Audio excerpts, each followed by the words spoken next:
Good evening and welcome to Copperfield's Books virtual event with Peggy Knickerbocker in conversation with Barbara Lane. My name is Jamie Madsen and I'm the marketing and events coordinator here at Copperfield's Books, and I'll also be your host for the evening. So because our event proceeds allow us to continue providing this free program, I do like to take a moment here and thank each and every one of you for your support. And just a couple of items before we get started tonight. I will be using the chat box to provide links to view upcoming Copperfields events, details for purchasing tonight's title, as well as a 10% discount code, and will also include my contact details for follow-up. And additionally, the format tonight will feature between 30 to 40 minutes of speaking and will then be followed by a live Q&A. If you look at the bottom of your Zoom screen, you will see a Q&A icon. Please go ahead and submit your questions and comments here instead of replying to my posts in the chat box. And there's no need to wait. As they come up, just go ahead and submit them. So without further ado, I'm really excited to introduce tonight's author, Peggy Knickerbocker. Peggy is a native San Franciscan, a daughter of a drama critic and a political activist who has had a long and charmed career in the world of food. She taught cooking, ran a catering business, and co-owned two colorful restaurants, one of which is still thriving on the waterfront today. In 1989, she left the business to write about food for magazines such as Saveur, Food and Wine and Gourmet, and then went on to write 4 cookbooks, the last of which won a James Beard Award. She'd eaten her way through every continent by the time she was done writing about food. So in conversation with Peggy tonight is Barbara Lane. Barbara is the books columnist at the San Francisco Chronicle and does events here at Copperfield's Books. They are with us tonight to discuss Peggy's latest title, Love Later On. And I know there's many of you who've been waiting for this. And Barbara, I'm really pleased to hand it over to you. Why don't you take us away? Hi, everyone, and hi, Peggy. I am so happy to have you here. First of all, I want to say this is a beautiful book. It's beautiful looking, and not only is the cover just this arresting shade of red, which is kind of my favorite color in the whole world because I'm not exactly a subtle person, but it has beautiful illustrations throughout the book. So before we get into the nitty gritty of you, your life, and the book, tell us about the gorgeousness of this book and how that came about. I think it really is a gorgeous book. And while I was writing it, I had an agent who said, why don't you have some illustrations? So I have a wonderful friend named Karen Barber who lives out in Inverness, and I've known her for 40 or 50 years, and she's a great illustrator and a great painter. And I asked her if she'd do it. So I sent her the book, and she did illustrations that sometimes didn't really have anything to do with the book, but they did for her, and which I just loved. And then we got those kind of arranged within the words. And then one of my best friends, Christopher Hersheimer, who's a woman, lives in Pennsylvania, and she was one of the founders of Saveur magazine, and she can do everything. And she said, I want to lay this book out for you because I'd sort of put it in a drawer for a while. And she said, we're in COVID, what else are we going to do? And we get to talk to her 3 times a day. So she did that, and she laid it out. And one of the things that a lot of people have remarked about is that I guess you can sort of see it, there's a lot of white space. Mm-hmm. Mm-hmm.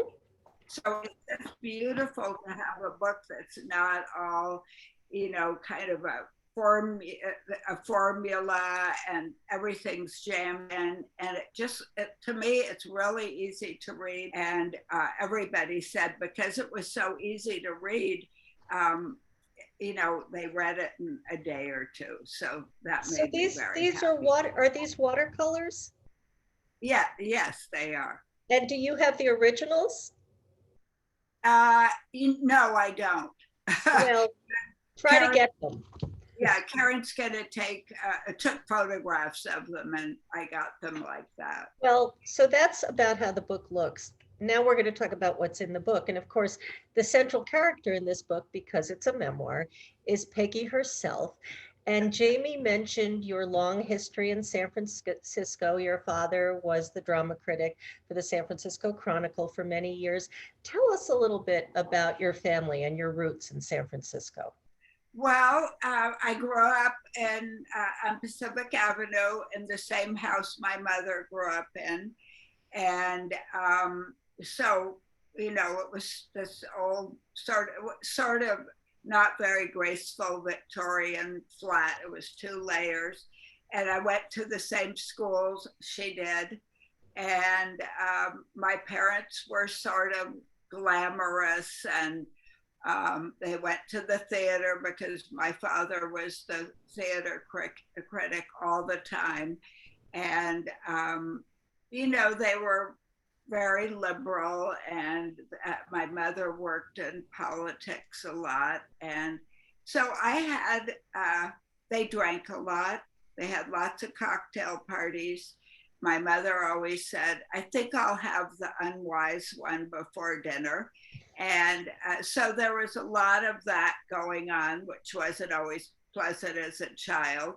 But it was an exciting life, and it was sort of the 50s, 60s, and 70s. And by the time this mid 60s came, I was sort of not too connected to my family. I was connected to what was happening in San Francisco. And of course, we know there was a whole lot. I mean, excuse me, talk about a time to be coming up in the Bay Area.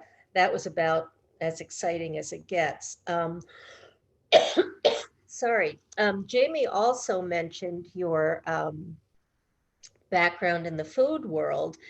And I myself have memories of going to Pier 21 out there on the San Francisco Wharf when I first. I remember you coming. Yeah, I remember you coming. It was Pier 23, actually. Well, I forgot the name. Right. But it was an exciting, happening place that was kind of not fancy, but with great food right on the waterfront. And again, that was a special time in San Francisco's restaurant history because Alice Waters, Jeremiah Tower, Joyce Goldstein, things were starting to percolate and open up. That must have been great fun too. Yeah, it was. That was a lot of fun. Right before I was in the kitchen, and my partner Flicka McGurrin was kind of ran the back of the house, and but I thought I bought beautiful new dresses. It was the 80s, and I thought I'd be wearing them all the time, but really what I had was a white jacket, and I was sweating in the kitchen and nervous as I could be. I had another restaurant on Grant Avenue during the 70s that was an Irish pub, so I'd done it before, but this was more fun. This was more of a real restaurant that was ours. And you were steeped in the food world of San Francisco, no question about it. Well, so this book, basically Love Later On, it deals with a lot of things, and San Francisco is certainly a character in the book, but mostly it deals with you at the age of, I believe, 63, and correct me if I'm wrong, having had a really full life, having had a marriage and many boyfriends and traveling extensively, living in Paris, and being pretty okay. You had a group of very wonderful, long, devoted friends. You were very involved in the cultural world of San Francisco, and you had made peace. You had made your nest, your home, which is very much, again, in this book, you feel like you know Peggy's home intimately, and you want to live there, by the way. And so all of this, and then Robert. So tell us about Robert, how it was that you two came together, and then we'll explore that a little bit. Okay. Well, I was just talking to a friend of mine this afternoon who has unmarried sister, and they climb mountains all over the world. And she was a chief of police from a small town in Minnesota. And she was telling me that she had the greatest life in the world. She hiked, she had grandchildren, she got together with other leaders, other chiefs of police and things like that. And and I said, that was, I was never, I was on the other side of the law, but not really. But I felt the way she did. I really, the last 3 years before I met Robert were really great years. And I really didn't think I needed anything. And then I met Robert through a friend. His wife had just died. She'd been very sick for about 5 years, and he quit his job and really took care of her. So he had really mourned and gone through lots of grieving while she was alive, because she sort of became a vegetable. And it was hard to communicate, but he was very devoted to her, but he'd let go little by little. So when his childhood friend from St. Louis told him that he ought to move back to San Francisco, and he had a woman that he'd like him to meet, he was ready, because he'd been crying for a long time. And I think his family, his kids and his relatives and his friends were shocked that he'd gotten into a relationship so quickly. But I think he did that because he was ready to live again. So when you met, how long was it since his wife had died? 3 months.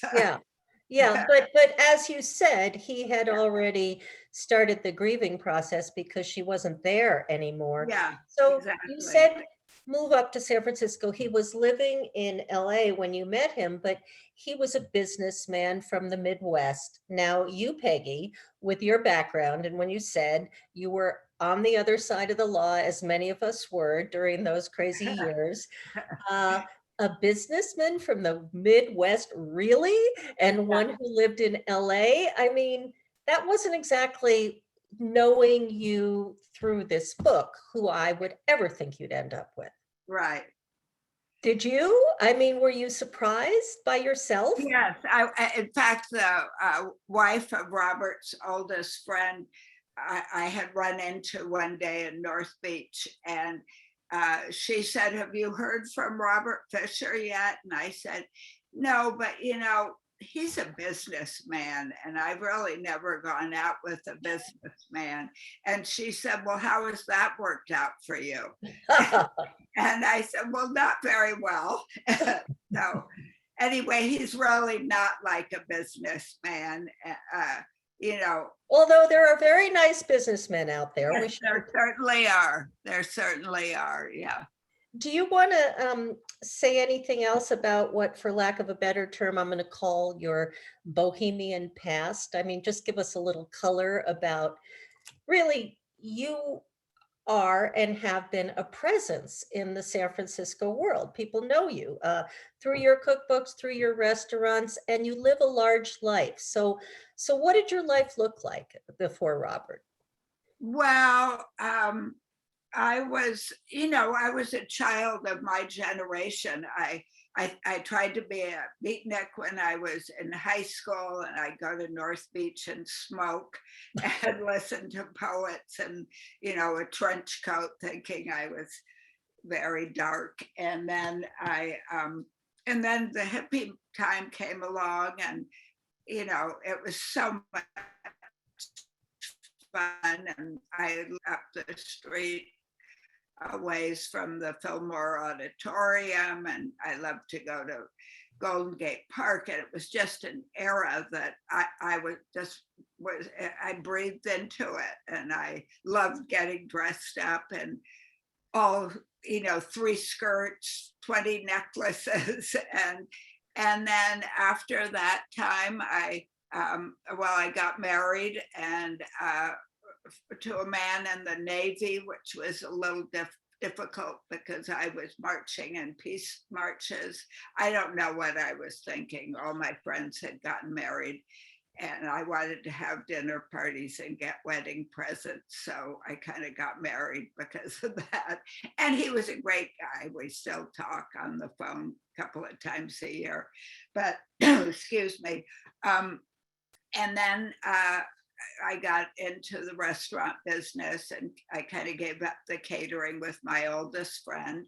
And we just had a North Beach life. You know, it was a very exciting time. So you met Robert initially on the telephone, and I have to say he came on really strong. Yes, I mean, I don't think, I certainly have never experienced anything like that. He asked you to marry him after how long? after a few days, we'd been talking. I said, I have to go to sleep, you know, and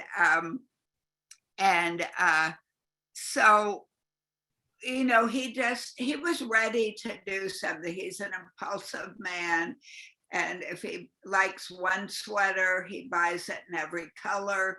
There was a Elmore Leonard book called, what was that called? Something Bob. I can't, I can't think of the name right now, but it'll come to me. And he just did things in a big way. And it unnerved his kids and his mother-in-law, and that was hard for him. I didn't feel that I'd taken any part in that. So then finally he drove to San Francisco in the middle of the night, and we got together. I wrote about all of this in the book, and then he kind of wouldn't leave my house the next day, and I lived alone, and so I called his friend. I said, has he gone off of his antidepressants or what? This is too much for me. So his friend told him, and I think that he left, and then we started talking. He went to Carmel, and we started talking again. And then we got together, but it took a long time for me to really be able to say that I loved him or I'd marry him.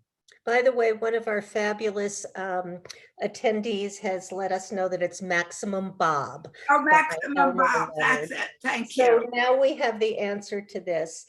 Okay, I just want to stop here for a moment and say, this book, you tell a lot of intimate details about how this courtship progressed. And we actually had a question from one of our viewers who's, well, I'm not finding it right now. Wait, I looked at the wrong thing.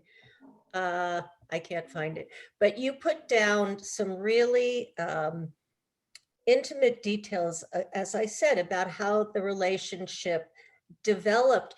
Did that feel uncomfortable at all? Did you feel that you were revealing? Did you ever feel you were revealing too much, or did you ever have to stop and say, oh, I don't think that should go in the book because? Well, no, I didn't. I've actually been in a program where one does talk a lot about oneself, and we tell the truth. And so I'm just used to doing that. And there's nothing I was ashamed of. I'm, certainly an elder now. And I just felt I could say anything I wanted because it was the truth. And I thought a lot of it was funny. Oh, totally. It is funny. Thank you. It's very funny. But, the writing you had, go ahead. Whoops. No, you go ahead. The writing you had done before, I mean, writing a full-length memoir like this is certainly different than writing a cookbook or writing magazine articles. Yeah. You had to really pour yourself into it. I know from your friend Anne Lamott, who I've talked to recently on this very program, we never go with our first drafts, and it takes a lot of work This was a big chunk to bite off. How was that for you? Well, I wrote it. It took a long time for me to write it. I went down. I live in San Francisco, and I got an office in the Coppola building, you know, that wonderful building. And I'd walk down, and because Robert was at home, he had a bulldog and a dachshund. I had two cats. This house was just too much fun to, you know, write in. So I decided that, and I'd always written here, but I decided that I should get away. So I did that. And then I had an agent for a while, and she said, I think you should get an editor. So I got this wonderful woman whose name is Joyce Johnson, and she was a girlfriend of Jack Kerouac's. So she was great. Once in a while, she'd say, this is Dullsville, you know, something that I was writing. And she'd say, just cut out all of this. And she said, let's narrow in. And she teaches writing at the 92nd Street Y in New York. And when I worked with her, it really was like, I felt like I'd gotten my MFA and, you know, writing. I really learned a lot from her. And she said, I think you should narrow this down to the first year of your life, because I did too much reflecting into the past. And I mean, you have to tell somewhat of your past. But.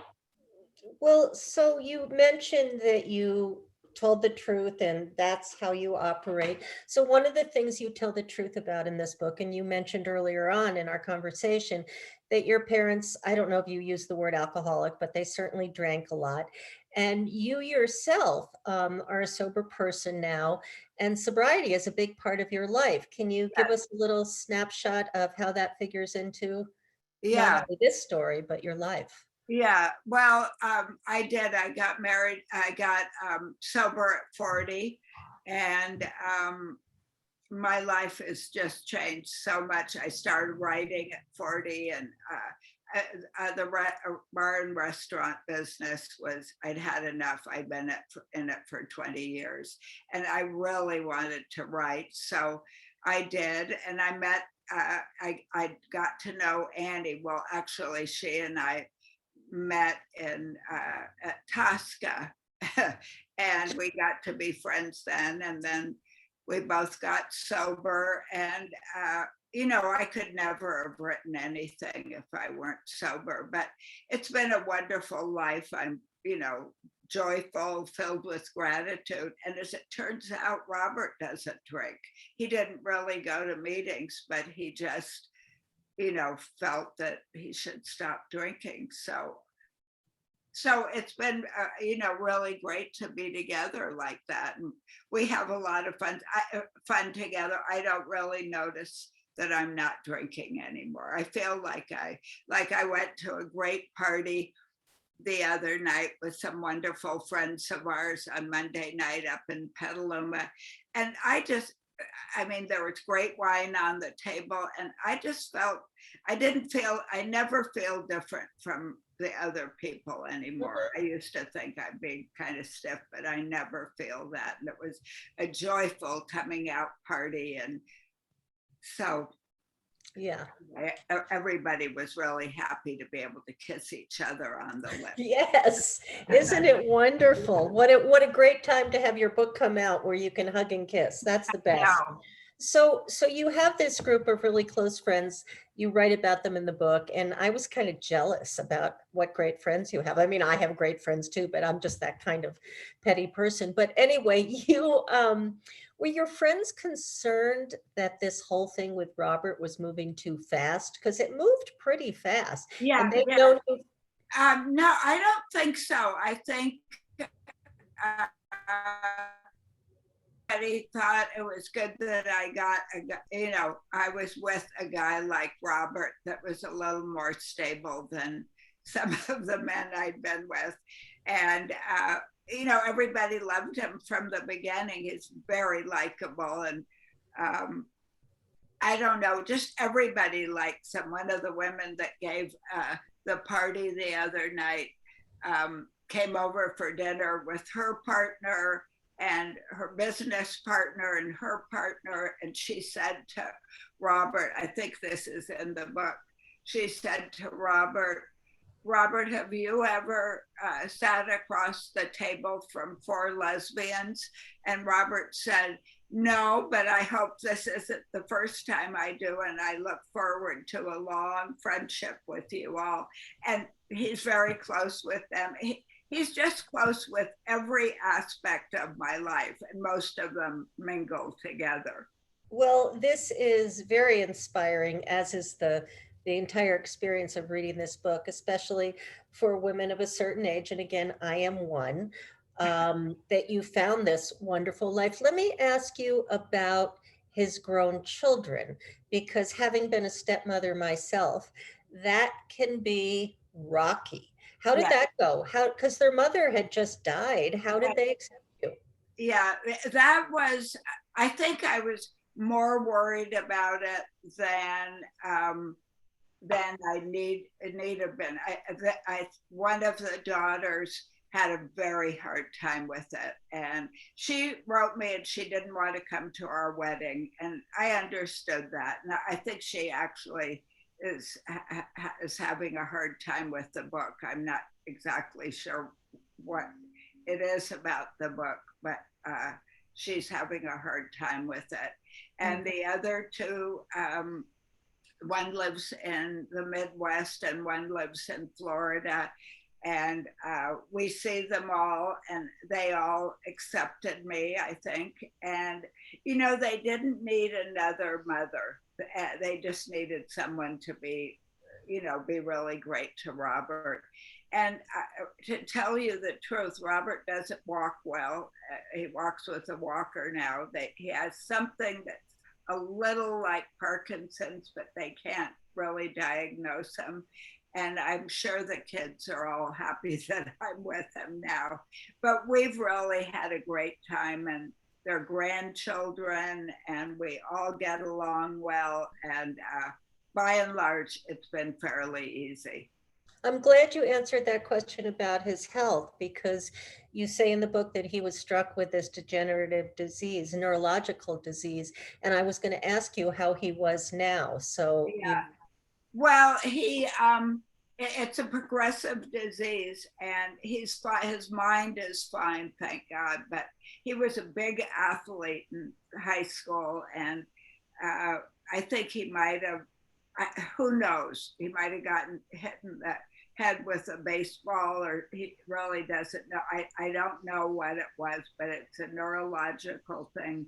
And we have a lot of stairs at our house, and we're just moving next week to a beautiful apartment that's all one level, and he can walk around it and with his walker. So that'll be good. We hate to leave this house, but it was getting dangerous for him to go up and down the interior stairs. I mean, a fall was about ready to happen. So, well, when all of you read this book, you will feel that you know Peggy's house intimately, because she describes it beautifully. And I envisioned it and felt like I knew it too. So you've created an indelible memory of your house, which is a pretty cool bonus for writing this book. I wanted to mention something else that appears frequently in your book. You have a fabulous fashion sense. I mean, very much a part of this book is what you wore where. And knowing you, I'm all in black tonight. well, but this is it. I was wondering what you were going to show up in. Right down to the shoes. You're probably wearing your slippers like I am. But talk about fashion in your life and what it's meant and how you express yourself through fashion, because there's even a blurb on your book by David Sedaris. I love this. Where is it? On my website, not in the book. Tell us the blurb and then tell us about fashion in your life. Yeah. Well, I don't have the blurb right here because, I can find it. Yeah. And well, I think I've always liked fashion. My mother didn't have the greatest taste, and I always tried to said, let's go buy you something. And she wanted to buy me kind of proper clothes. And I think when I became a hippie, I just loved getting dressed up all the time. I had a friend who'd wake up in the morning and she'd say, oh, I get to get dressed today. But I think really a little later in life, I really got into it. I love to read about fashion. I love designers. I don't buy a lot of designer clothes because they're so expensive, but I have a way of finding them somehow, sometime.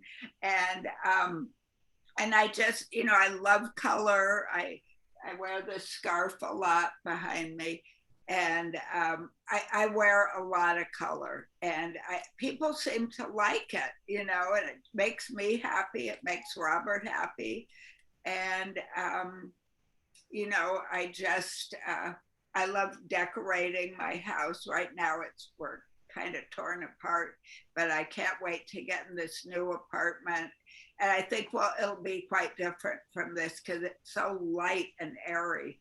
So it'll be fun to do that. Robert's very interested in clothes, and he always wears a little scarf in his pocket, and he loves dressing, and he likes interior design. And how did I know that as you two came together, you were of this food world. You were very interested, as I think we are in Northern California, about healthy food and farm to table, and that wasn't exactly who Robert was. How did you blend your lives that way? Yeah, it wasn't. And well, I'm active, very active. I swim in the bay, and I hike a lot, and I do, yoga and exercise, like most Californians do.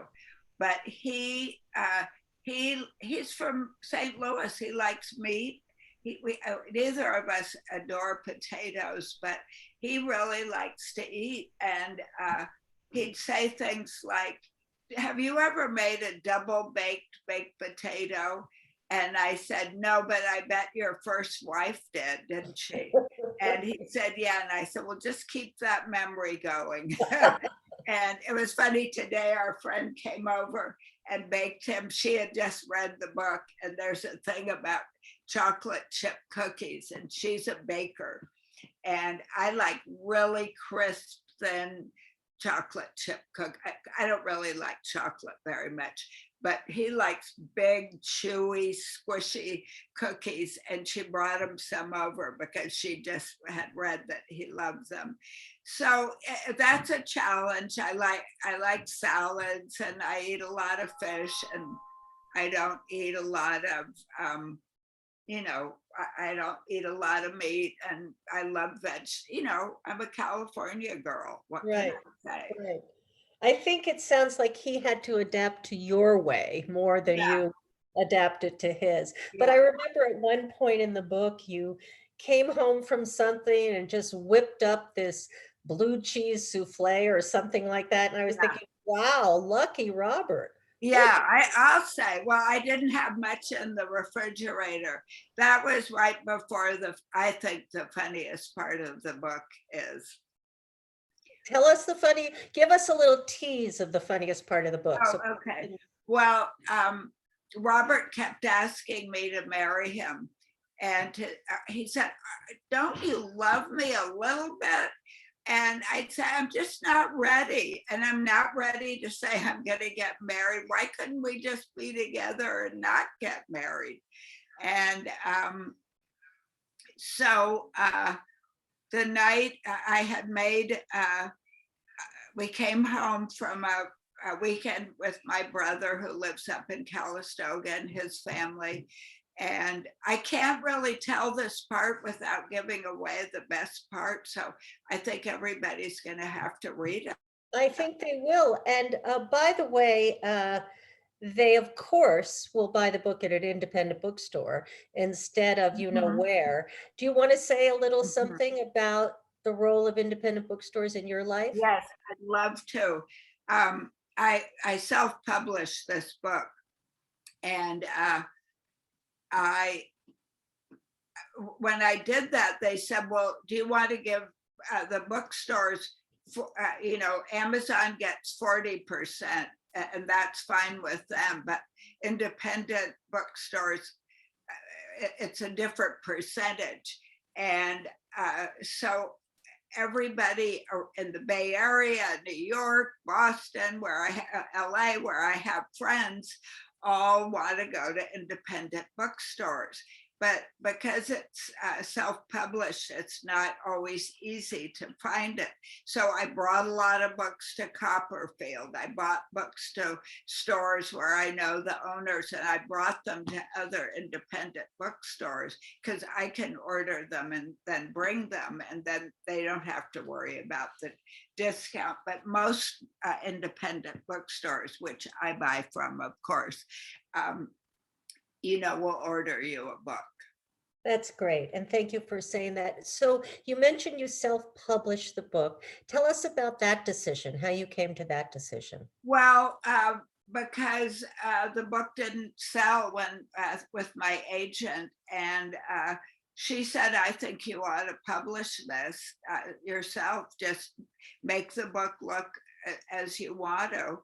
And I think that it's gotten very accepted to do that. And, I don't know why it didn't sell, because it's selling very well now and everybody seems to love it. And I get emails every day and letters from people that love it. And I've never got that from my cookbooks. So anyway, I decided to do it, and it looks exactly the way I wanted it to look and to feel. It's an object, it's a little work of art, and it's got a little tale that is creative and wonderful inside of it. But I would say that the thing that's difficult, if anybody's thinking about self-publishing, call me. But I think that what happens is that it's hard to distribute it. I happen to know the owners of bookstores around town and in the Marin and East Bay. So I've been lucky that they'll carry it, but it's hard to get it distributed widely otherwise. Mm-hmm. Well, I think that your book is obviously an inspiration that you never know when love is going to walk in the door, and you're never too old. But also, this self-publishing story is a really good one, because a lot of people have a book in them, and the publishing world is nothing if not daunting. And Yeah. so your experience and the beautiful book you've created serves as an inspiration for that as well. We have a question from one of our attendees, and I love this one. Without dinner parties and friends, there, what did you and Robert do during lockdown? Oh God, except for the death and the suffering of so many people, I love lockdown. I love being home and being quiet. I just loved it. And I've never been like that. As you can see, I'm a gregarious, talkative person, and I really like being quiet. I read like crazy. I watched a lot of series and movies on TV, and I just love not having to do anything or go out. I mean, I walked a lot. I was out with my dog, and Robert has to walk every day, so we all got out and I took hikes all over. But when I started, I've slept for a year and a half. I've slept like a baby. It was so peaceful, I don't think I don't care about all the devastation from it, but I liked being quiet, and I could have lived longer like that. You mentioned the dogs, and this was a place where you and Robert met. I think you both, did you have dogs? I know he did when you met. They're an important part of your relationship. Go ahead, sorry. Robert had a bulldog and actually he had 5 dogs when we met. He overdoes things, and 2 of them were really old and died. And then two of them, his housekeeper took in LA, and she was devoted to them. And we brought the two here. And I hadn't had dogs as an adult. And I would never be without a dog now. And all three of the dogs and cats, they all sleep on my bed. I read in the afternoon usually, excuse me. And all three animals are up there, and we just all get along, and it's a big part of our life. Well, there's another question from an attendee wanting to know, is Hollywood knocking? Is the book going to become a movie? It sounds very cinematic, by the way. Do you know anybody? Do you have any friends in Hollywood?